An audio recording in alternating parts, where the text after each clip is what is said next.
Hi, I'm Pat Kelly. Okay, in this problem, they give us this infinite series, and we're just asked to determine whether it converges or diverges. Can they even leave it up to us in terms of which test to use? But one of the tests that we just learned in this lesson was the alternating series test, and I think I'm going to try that one, especially because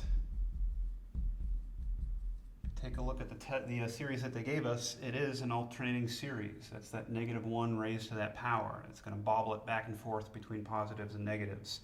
So it seems like the alternating series test seems appropriate. Okay, I wrote this out because I do want to make sure I know what I need.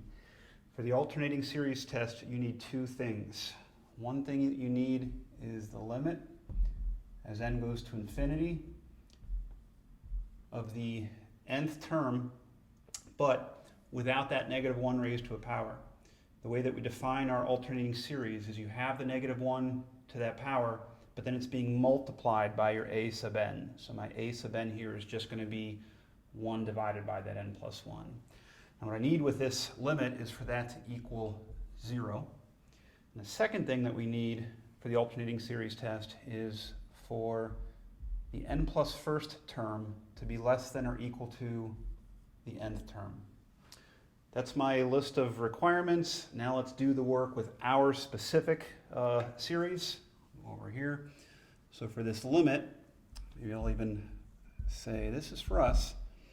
This limit is going to look like this. Limit as n goes to infinity of just a sub n. Remember, I told you, though, the way we define an alternating series is that -1 is not part of our a sub n, so all I have is 1 divided by n plus 1. Pretty easy limit to do. Our n goes to infinity, the denominator goes to infinity. This equals 0. So in fact, back over here, I've got a check mark there. Second thing I need to check is how these two successive terms compare to each other.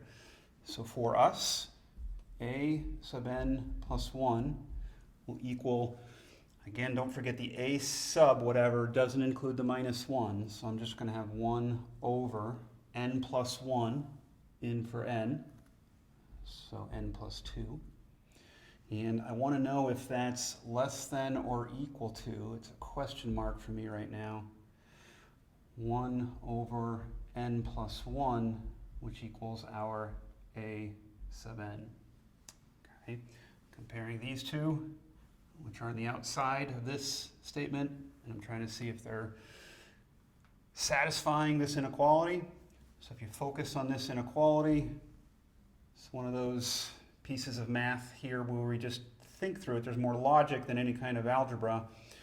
This denominator is bigger, which makes this fraction smaller, so this inequality is satisfied. So I come over here and got another check mark. So for our alternating series test, if we have both of those two criteria satisfied, then the series converges.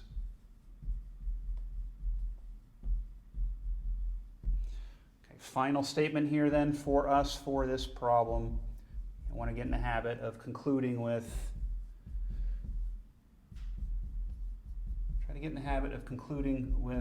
referencing the test that you used, alternating series test, and then giving your final answer.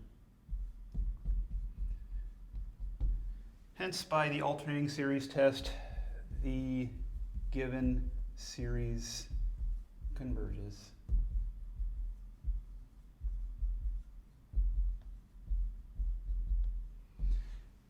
All right, feels good to get the answer. Okay, thanks, and hope that helped.